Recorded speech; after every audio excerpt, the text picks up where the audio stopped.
la défaite contre Montréal, je pense que les joueurs ont très hâte de fouiller le terrain pour qu'on puisse reprendre le chemin de la victoire. Puis je pense que c'est pas juste la victoire, c'est le processus, donc, comment on va faire les choses. Donc, on est très heureux de revenir à la maison, jouer un match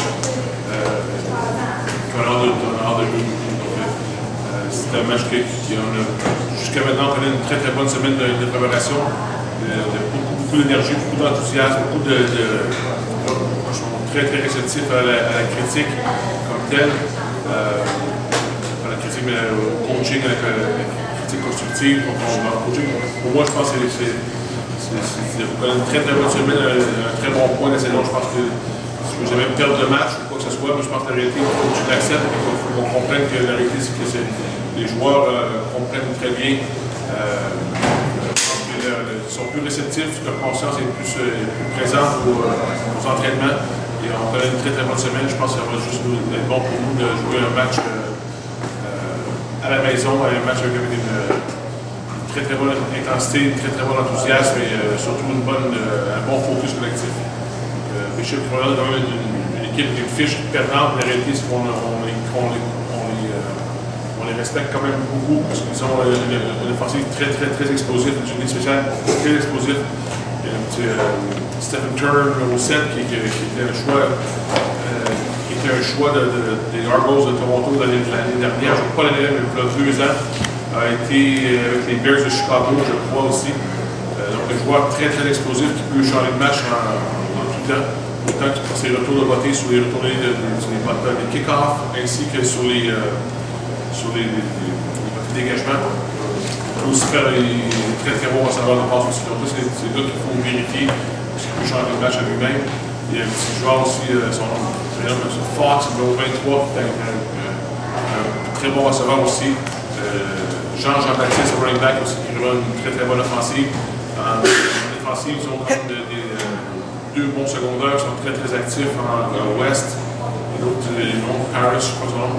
2 joueurs qui sont une bonne équipe, qui mettent beaucoup de pression sur le corps et peut forcer l'équipe à faire des erreurs. Donc, pour nous, ça va être un match où on doit jouer à notre niveau, peu importe l'adversaire, mais on a un bon adversaire, il faut se méfier beaucoup de Bishops. Et aussi, je pense que si on prend ça des détails, on va obtenir du succès dans ce match. Parce qu'on est content de la performance de Boris Bédé jusqu'à ici. Je pense qu'il tient dans les matchs serrés. Encore une fois, la semaine passée, Boris a une moyenne de plus de 45 minutes sur le dégagement. Et ses boîtiers d'envoi sont quand même extraordinaires. Donc, on est content de cette prestation-là. Je pense que ça va donner un sérieux coup de main à cette Québec. Il y a 2 choses. Il faut comprendre, sans minimiser, il faut donner chapeau il faut donner crédit à Montréal. Montréal a joué un bon match intense physique, comme qu'ils font chez eux bien souvent. On avait quand même une ligne offensive très expérimentée à mocher. On avait 3 joueurs qui n'étaient pas de l'autre partant. Alors, crédit, ils ont fait quand même un bon travail. Montréal a su exploiter certaines choses dont ils ont compris notre salon count, ce qu'on fait pour envoyer pas mal de nos joueurs. On a changé, ils ont fait des substitutions sur la ligne offensive, sur la ligne défensive pour prendre avantage de certains match-ups. C'est du bon coaching et on a fait un bon travail de ce côté-là. Puis je ne cacherai pas que je disais aux joueurs, ce match-là, à mon avis, c'est perdu durant la semaine. On n'a pas eu une grande pratique mardi, ni mercredi, jeudi, c'était moyen comme pratique. Moi, j'ai dit, pour des matchs comme ça, il faut que la préparation soit bonne, et la préparation n'était pas nécessairement bonne. Notamment, parce que tu penserais que les matchs, où le focus serait au maximum durant la pratique, elle ne l'était pas, surtout pas mercredi. Mercredi, c'était comme moyen, jeudi, c'était comme ça. Donc, pour moi, souvent, les matchs se gagnent en pratique et ce n'était pas le cas en semaine pour nous. Et on s'est fait battre pour faire une meilleure équipe cette journée-là. La ligne offensive, est-ce qu'il y a de l'espoir pour cette semaine? Est-ce que tu as des retours que tu attends? Oui, des bonnes nouvelles, c'est que Danny Blue va de retour à son poste de garde. Il a été éclairé médicalement pour ça. L'autre espoir, peut-être pas cette semaine, mais très bientôt, Pascal Bergeron a pris ses premières répétitions avec contact cette semaine, il a très bien fait. Son échéancier sera le nôtre. Moi, j'ai pas mis aucune pression sur Pascal. Pascal va se jouer pour nous s'il veut et s'il se sent bien pour nous. Mais hier, en tout cas, ça ne va bien, ça ne serait pas beau tantôt. ça va aider d'avoir un gars de 6 pieds 5 pour 130 livres, de donner coup de main sur la défensive. C'est ça. Mais pour l'instant, dans les gros, en tout cas, ça s'améliore, il va pouvoir jouer théoriquement. Les choses vont bien, ça reprend du but. Est-ce que ça t'a inquiété de voir Bruno se faire brasser quand même à Montréal la semaine dernière? Bien, c'est certain que tu ne veux pas avoir de blessure, mais il n'y a pas beaucoup de coups. Il y a juste un coup de main, c'est assez dur. Le reste, c'est vraiment des sacs normales. C'est certain que c'est. Si je regarde les films de cette année, les défensifs sont très, très agressifs. Ils visent beaucoup à 6 à 7 joueurs. Donc, ça donne des problèmes de protection comme tel. Mais je pense qu'on a des plans pour contrer ça à l'avenir. Je pense qu'il y avait des erreurs de lecture. Je pense que la Ligue offensive a fait un grand travail à certaines instances. Mais il y a une combinaison de choses aussi. Les porteurs de ballon n'ont pas nécessairement bien bloqué là-dessus. Plus souvent, on s'en parlait tout à l'heure, pourquoi tel joue pas, tel ne joue pas plus. Mais le job d'un porteur de ballon, c'est pas juste de courir le ballon, il faut devoir protéger le corps arrière. Puis, si tu ne le fais pas, si tu ne veux pas le faire, tu vas bloquer les gars, on va le pour toi, mais c'est la job. C'est ça qui rend les porteurs de ballon spéciaux, ceux qui peuvent porter le ballon, peuvent capter le ballon, mais aussi vont se mettre dans la protection, chose qu'on n'a pas nécessairement eu à Montréal. Donc, on règle des problèmes, c'est là, mais je pense que la ligne est devenue beaucoup plus agressive au niveau de leur blitz.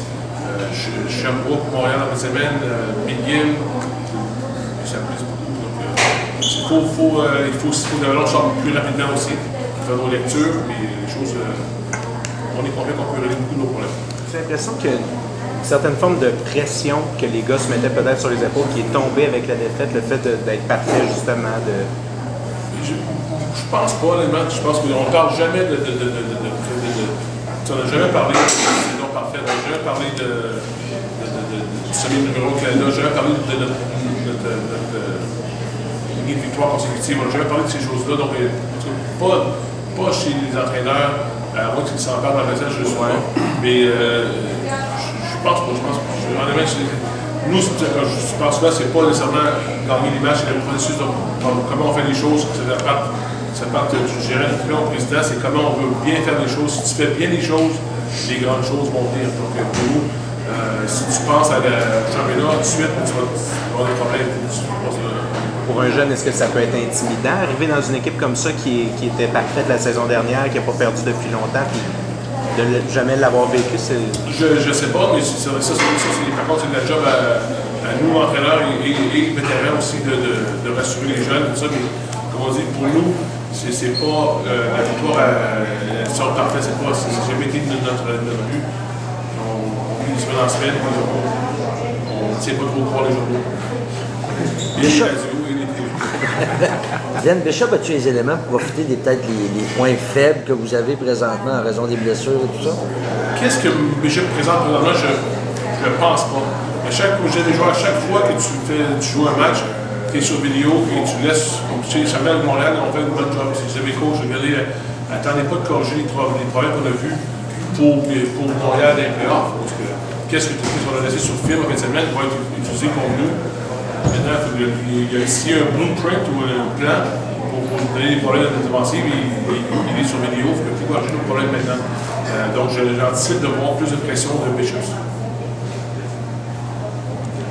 Y a-t-il une possibilité que Pascal Baillargeon soit allié juste comme backup pour que Zou fasse quelques répétitions? Je pense pas. Ça serait précipiter les choses. Puis comme je dis, cette décision-là va venir de lui. Nous, s'il nous donne un match, il nous donne un jeu, je vais être très très heureux. C'est un gars qui est à l'avance de son rehab depuis quasiment 2 mois. C'est un gars qui a un avenir quand même assez. Très bel avenir dans la Ligue canadienne. Moi, je ne veux pas forcer son retour au jeu. Je veux que ça vienne de lui. Je pense qu'il veut jouer. Je pense que ce qu'il a vu en fin de semaine, il veut faire jouer encore plus. J'apprécie beaucoup. Mais je pense que c'est un gars d'équipe qui va faire des choses pour nous. Il faut qu'il pense à lui. Il faut qu'il soit prêt physiquement et mentalement pour jouer. Puis je pense que ça s'en vient. Les docteurs avaient parlé de mi-octobre. On est rendu là. Mais encore une fois, ça va se faire en lui sans pression de personne. Est-ce que Mike est prêt à prendre un rôle régulier? La semaine passée, il était habillé, mais on ne l'a pas fait jouer. Mike va être prêt. La semaine passée, il était habillé. Honnêtement, s'il ne s'habillait pas, c'était moi qui s'habillais. j'étais bien content de voir, tu sais, vraiment que. Mais c'était vraiment en cas d'urgence. Si bien sûr, on l'a embarqué, puis il était sur le. Il était pas nécessairement sur 2 pattes. Là, il est prêt. Là, il est prêt. Est-ce que c'est la même chose pour Dubois? Mathieu Bouvette ne sera pas par la fin de semaine. On va te skier il a eu une blessure au genou. On ne sait pas à quel point ça va te servir. On sera dans la prochaine. Dans le jeudi soir, on sera. Est-ce que tu es capable de dire, avec un peu de recul, pas beaucoup, que cette défaite-là était prévisible? Avec la game de McGill et les mauvaises pratiques? Non, bon, je pense pas que prévisible à cause. Moi, j'ai commencé à croire qu'il était prévisible quand il a bâti. J'ai dit, j'aime pas la même pratique, j'aime pas l'intensité, le focus, qui est vraiment étrange quand tu joues contre ton plus grand rival. C'était plus spécial, je commençais à voir que les choses, ça ne se corrigeait pas nécessairement. Il y avait des paroles de nos vétérans des bonnes paroles, mais les actes n'étaient pas nécessairement là de notre équipe. Donc je commençais à m'inquiéter un petit peu de ça.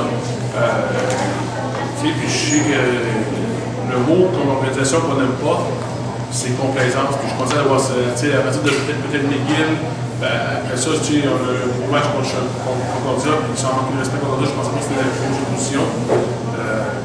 Des fois, quand tu n'es pas content de performance sur l'écran contre McGill, puis là, tu en as une qui paraît bien contre Concordia, mais la réalité, c'est que le résultat était bien, mais le processus était mieux, mais n'était pas au point ce moment-là.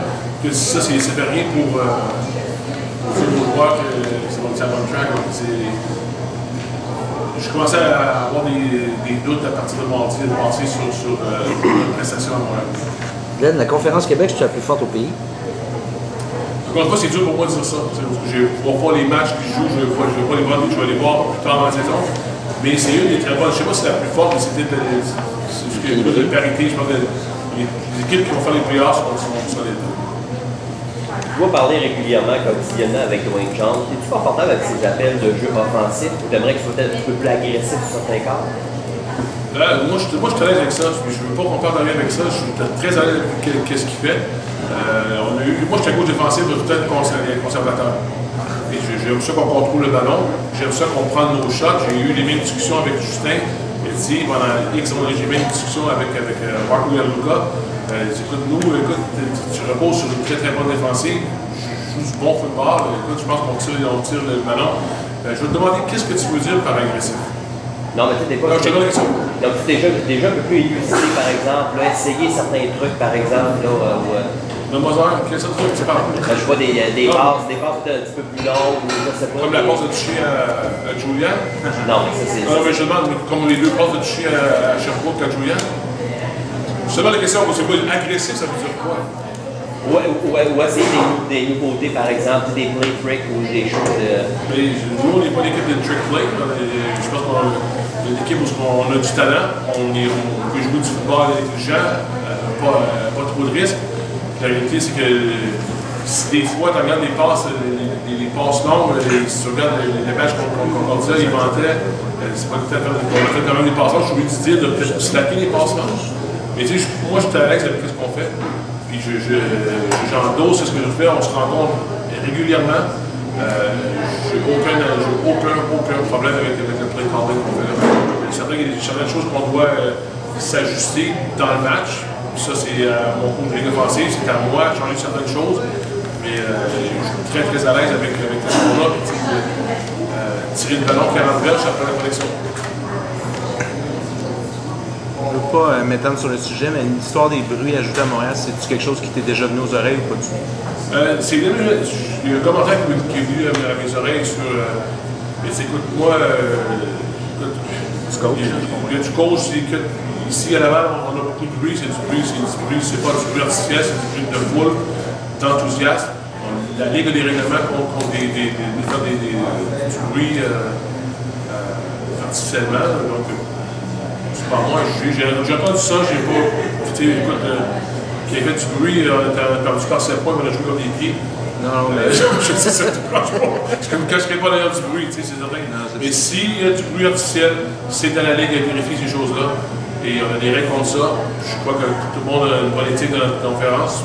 S'il y en a, ça vous atteint. S'il n'y en a pas, ben, ça va atteindre encore. C'est la première fois que tu entends ça. La première fois.